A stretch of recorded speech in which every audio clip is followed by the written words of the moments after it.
Assalamualaikum warahmatullahi wabarakatuh. Waalaikumsalam warahmatullahi wabarakatuh.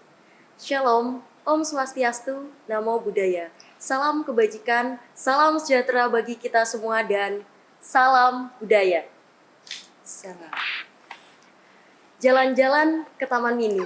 Jangan lupa ajak keluarga. Selamat datang mahasiswa baru Fakultas Bahasa dan Seni.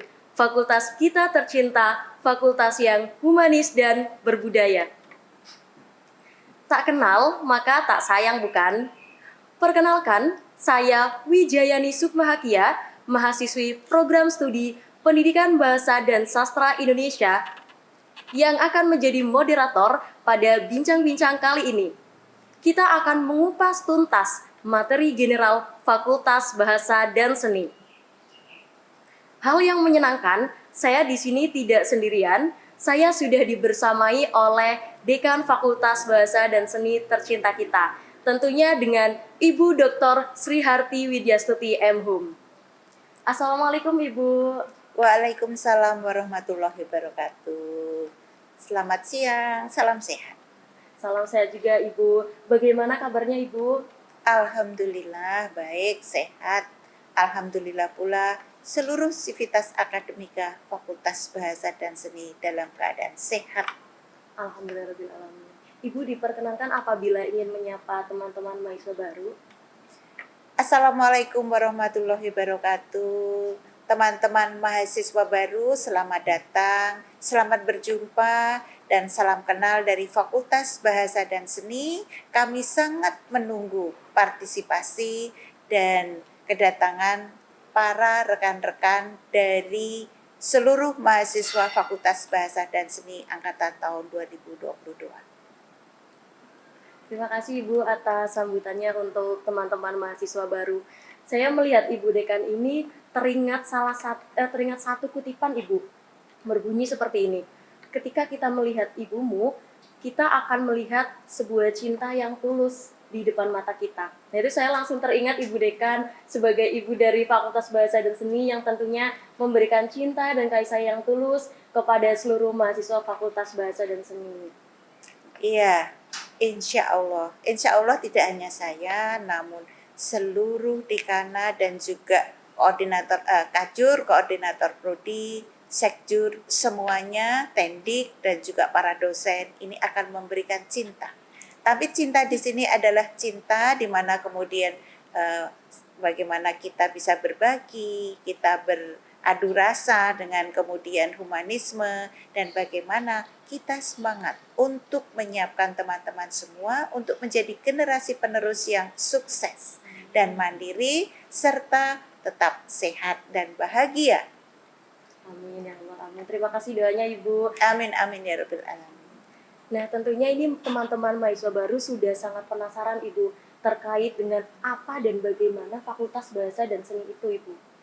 Oke, kita mulai dari Fakultas Bahasa dan Seni ini berusia sudah 59 tahun karena kemarin kita baru saja dies ke 59 tahun ya.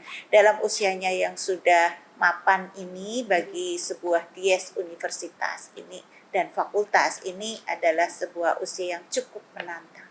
Bagaimana kemudian kita mengembangkan visi ya, bagaimana Fakultas Bahasa dan Seni ini mengembangkan, menyelenggarakan pendidikan untuk ilmu pendidikan, bahasa, sastra, budaya, dan seni, di mana kemudian akan menghasilkan lulusan yang unggul, akademis, kemudian humanis, dan kreatif, di mana berdasarkan kecendekiaan dan ketakwaan.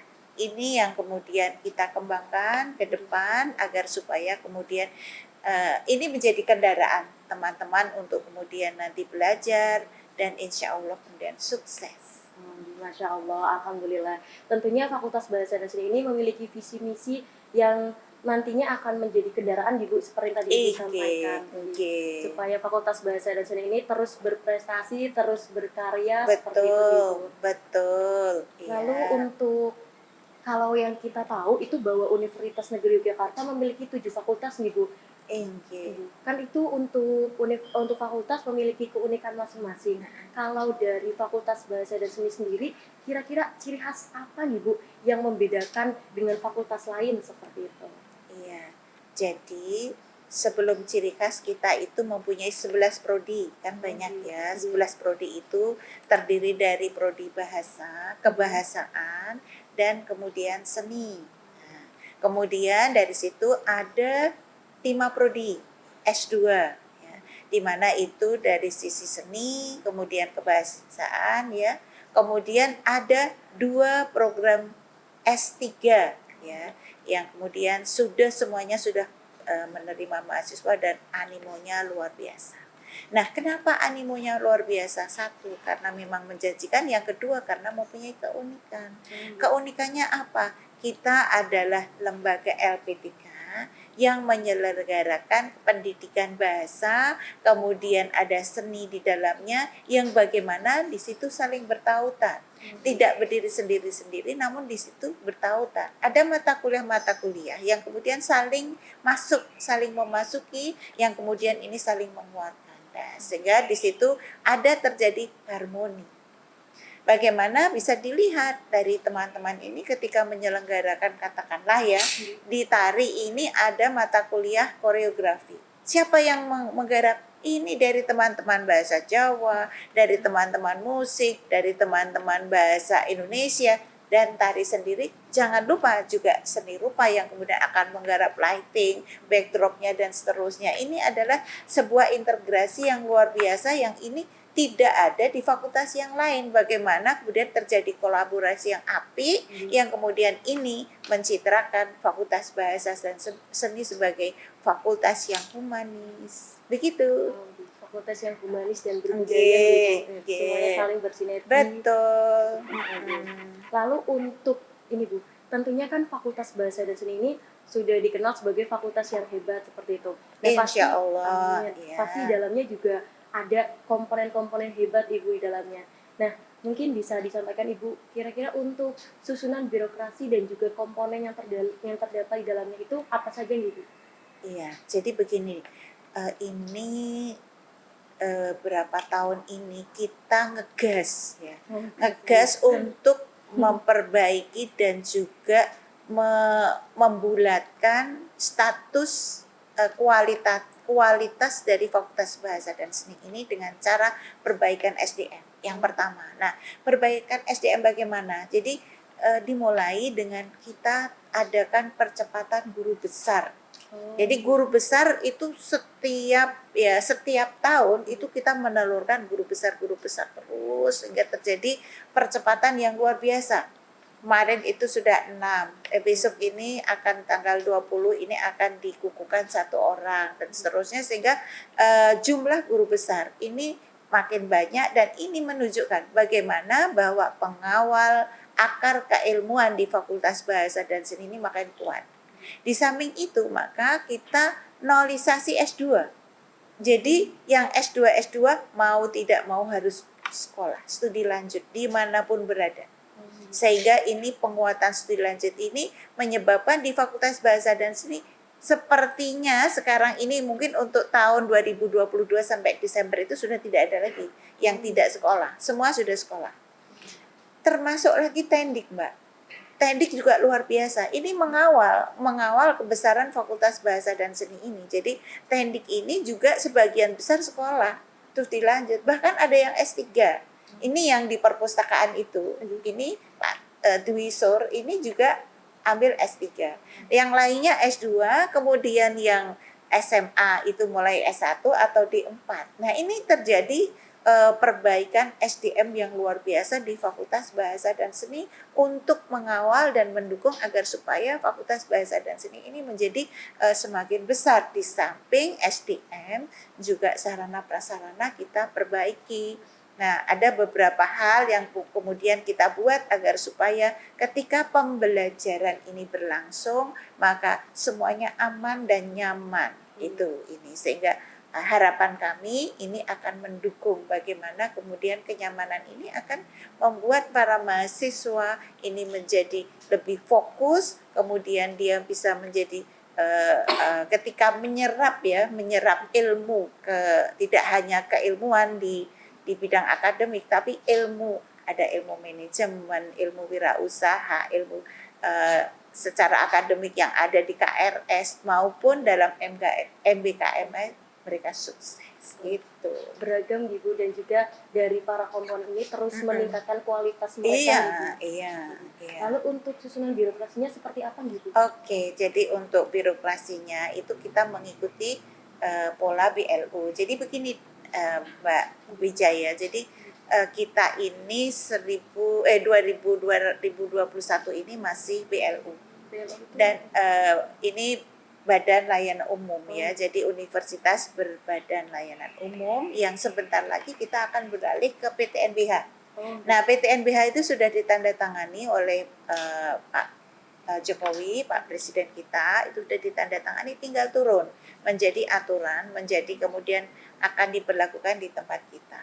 Nah, sementara di BLU ini, maka struktur organisasinya adalah tetap, jadi kita mengikuti pola-pola dari BLU yang lain. Ini ada dekan, kemudian ada wakil dekan 1, 2, dan 3, kemudian atau wakil dekan bidang akademik kerjasama, kemudian umum keuangan dan kemahasiswaan alumni, kemudian ada koordinator umum, kemudian ada sekretaris, dan kemudian ada penanggung jawab.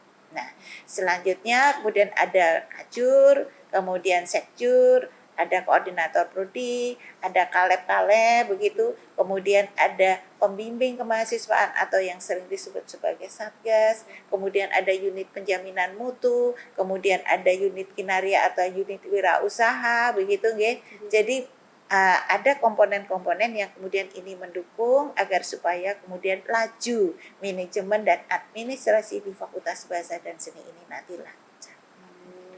Berarti memang terstruktur dan sistematis nih Bu untuk birokrasi. Iya. Tadi Ibu juga sudah menyampaikan banyak sekali program studi di Fakultas Bahasa dan Seni. Lalu untuk prestasi apa saja sih Bu yang sudah dicapai mungkin dari program studi atau bahkan dari fakultas sendiri seperti itu?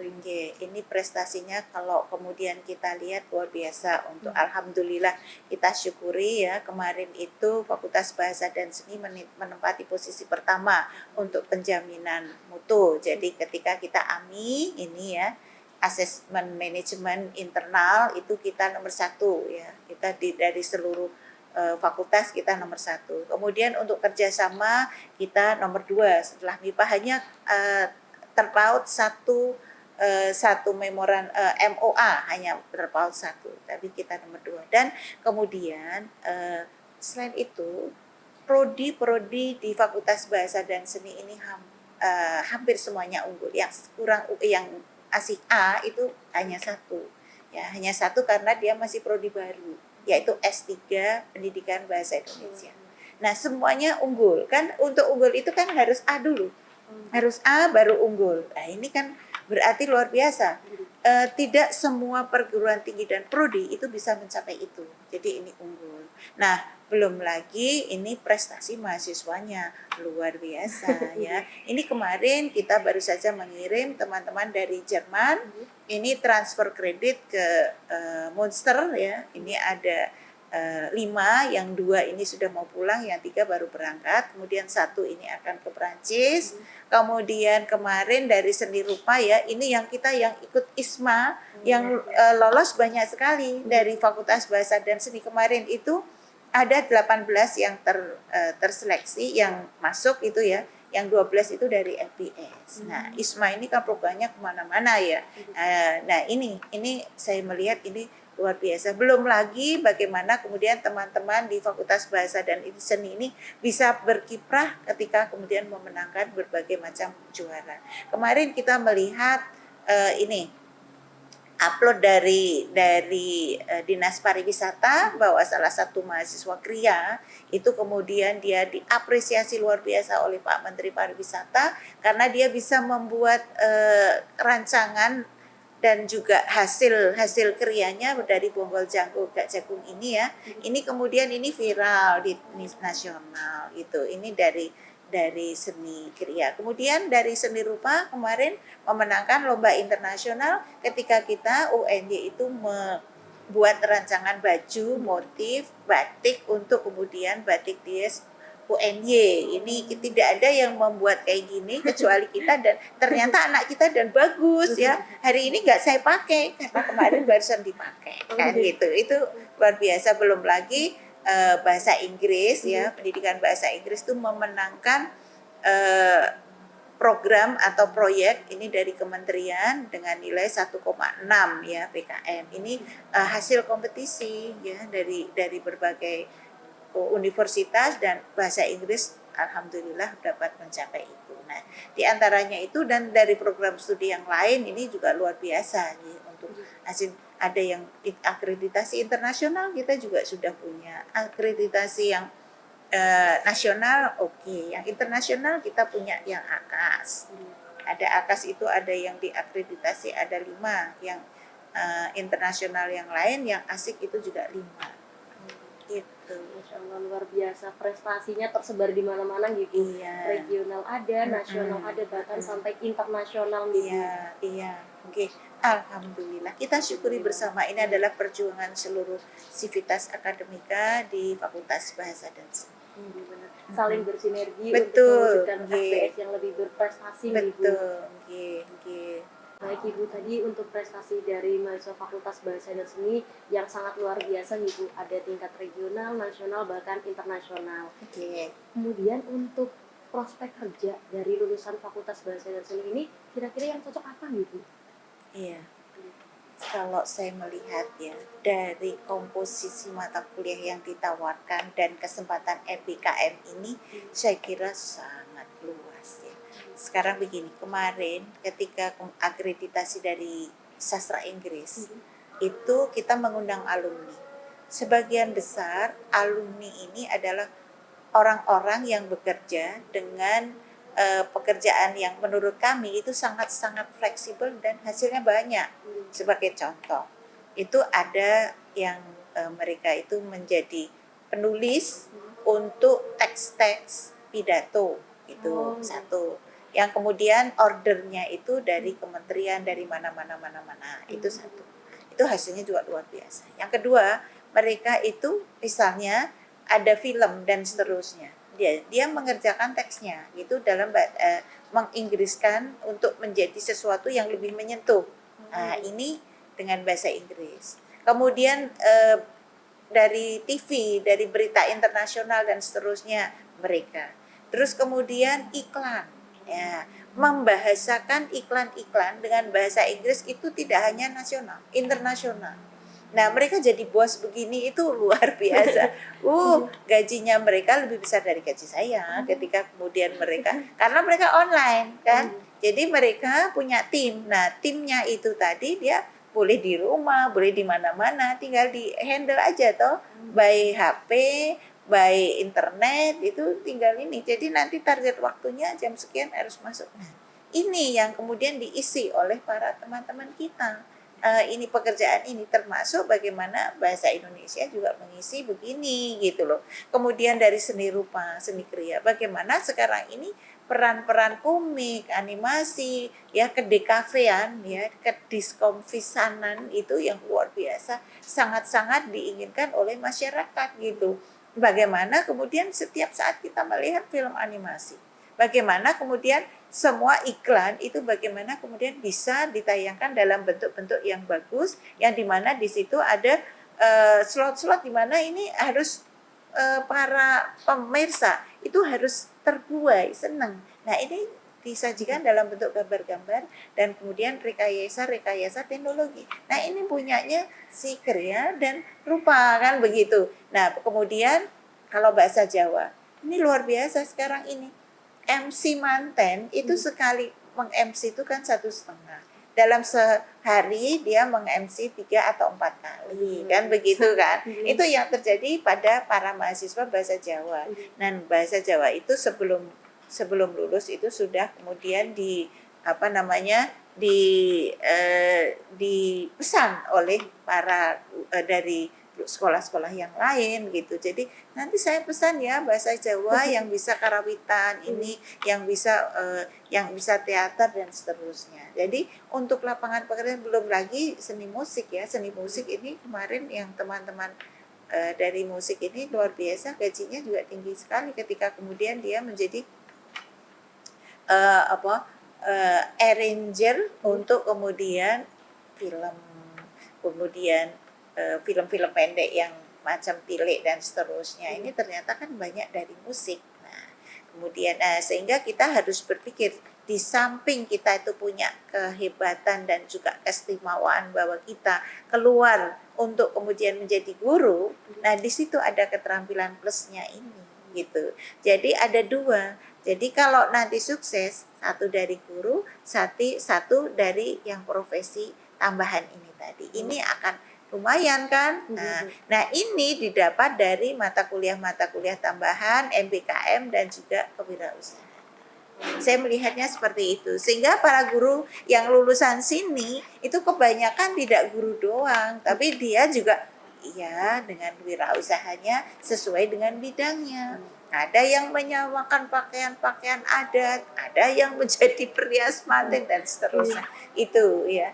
Jadi saya kira di era sekarang ini di mana kemudian keterbatasan dalam satu posisi kantor itu kemudian bisa dirubah stigmanya oleh para mahasiswa lulusan kita ketika mereka bekerja dengan posisi lebih luas, dia ada di mana-mana, di segala sisi, selap-selap di mana-mana dengan gaji yang luar biasa. Saya kira itu.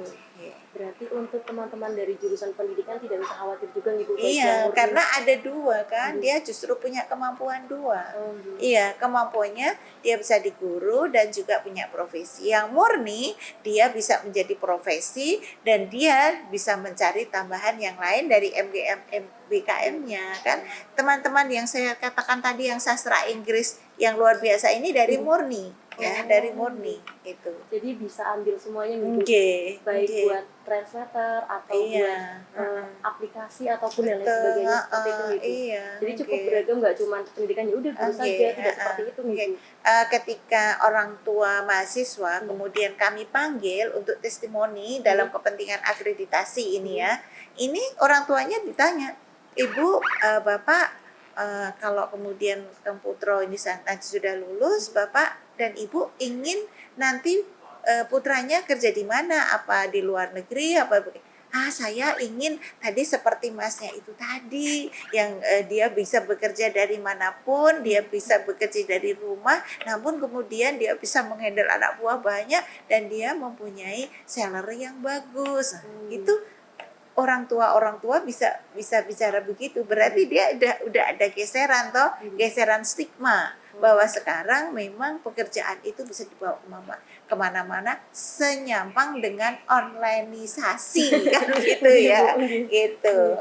Pandemi terus online, jadi kita juga harus bisa onlineisasi. Sekarang aja mall-mall aja pada tutup, parson tutup karena dia offline kan. Sekarang lebih kan onlineisasi. Pekerjaan juga demikian gitu. Terus juga banyak pekerjaan yang berkembang secara daring sekarang. Iya, dan pekerjaan-pekerjaan yang baku pakem itu kan makin lama makin sudah tidak digunakan lagi karena sudah diganti dengan teknologi kan, sehingga kan kita memang harus berpikir. Dan jadi guru pun ketika dia seorang yang profesional, dia punya kemampuan tambahan, maka ini guru yang luar biasa, guru yang kemudian disenangi mahasiswa karena dia langsung ke masyarakat tahu perkembangannya. Dia ketika kemudian mengepus mahasiswa maka dia pas gitu. Luar biasa sekali ya teman-teman. Jadi memang prospek kerjanya itu tidak terbatas pada apa sih jurusan kita seperti itu, tapi kita bisa juga beradaptasi atau mengambil prospek kerja yang beragam seperti itu. Karena dengan keterampilan-keterampilan yang sudah diberikan di Fakultas Bahasa dan Seni oleh para tenaga pendidik, oleh para dosen, oleh komponen yang lain, itu juga mendukung kita untuk prospek kerja ke depannya seperti itu. Nah, kurang lebih itu tadi untuk bincang-bincang santai kita dengan Ibu Dekan, Ibu Dr. Sri Harti Widyastuti M.Hum. Sebelumnya terima kasih banyak Ibu sudah menyempatkan waktunya untuk menyapa dan bertemu dengan teman-teman mahasiswa baru meskipun secara daring Ibu. Iya. Dengan banyaknya kesibukan Ibu kan, tapi masih bisa menyempatkan untuk hadir pada pertemuan kali ini. Harus bisa. Oh gitu. Alhamdulillah. Baik, saya juga ucapkan terima kasih kepada teman-teman mahasiswa baru yang sudah mengikuti acara pada hari ini dengan sangat antusias tentunya. Semoga teman-teman semua sehat selalu dan juga Ibu Dekan semoga selalu Amin sehat amin dan ya rabbal tetap semangat alamin. Ibu. Amin. Amin ya Allah. Baik, untuk itu terima kasih kepada semua pihak yang sudah terlibat. Saya mohon pamit undur diri. Makan rambutan, makan selasi, cukup sekian dan terima kasih. Wassalamualaikum warahmatullahi wabarakatuh. Waalaikumsalam warahmatullahi wabarakatuh.